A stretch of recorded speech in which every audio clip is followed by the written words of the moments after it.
Hi guys, நம்ம இப்போ என்ன பார்க்க போகிறோம்னா சிக்கன் பிரியாணி. அதுக்கு வந்து பட்டை, கிராம்பு, ஏலக்காய், அப்புறம் வந்து சின்ன வெங்காயம், இது எல்லாத்தையும் போட்டு மிக்ஸில் நல்லா அரைச்சி வச்சுக்கிறணும். அதுக்கப்புறம் சிக்கனை நல்லா வாஷ் பண்ணி வச்சுருக்கேன். அதில் உப்பு, தயிர், எலுமிச்சப்பழம் சாறு, அதுக்கப்புறம் வந்து மல்லித்தூள், பிரியாணி மசாலா, இது எல்லாத்தையும் போட்டு நல்லா மிக்ஸ் பண்ணி கிட்டத்தட்ட 1 மணி நேரம் வந்து ஊற வைக்கணும். அதுக்கப்புறம் குக்கரில் எண்ணெயை ஊற்றிட்டு வெங்காயத்தை போட்டு நல்லா வதக்கணும். வெங்காயம் நல்லா வதங்கி வரும்போது அதுக்கப்புறம் வந்து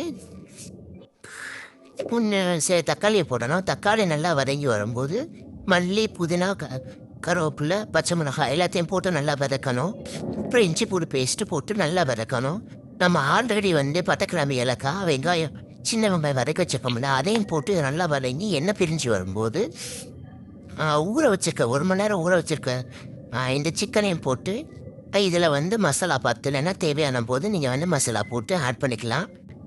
அப்புறம் வந்து ஒரு உலக்குக்கு 1.5 உலக்கு தண்ணி நான் ஆட் வச்சுருக்கேன். அதை அளந்து ஊற்றிக்கிறணும். அப்புறம் தண்ணி கொதிச்சு வரும்போது பாஸ்மதி அரிசியை போட்டுட்டு இதில் நேரத்தில் உப்பு செக் பண்ணிவிட்டு நல்லா வரும்போது அதுக்கப்புறம் 10 நிமிஷம் கழித்து தம் போட்டுட்டு இறக்கணும்னா சூப்பரான பிரியாணி ரெடி.